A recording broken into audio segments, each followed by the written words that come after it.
শোনো মুমিনে ঈমানদার, ঈমান লুটতে হাজার রকম লোভ সে দেখাবে, কাফের বানিয়ে গোলাম করে বন্দী বানাবে।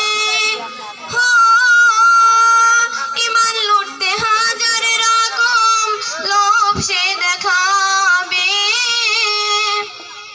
কাফের বানিয়ে গোলাম করে বন্দী বানাবে।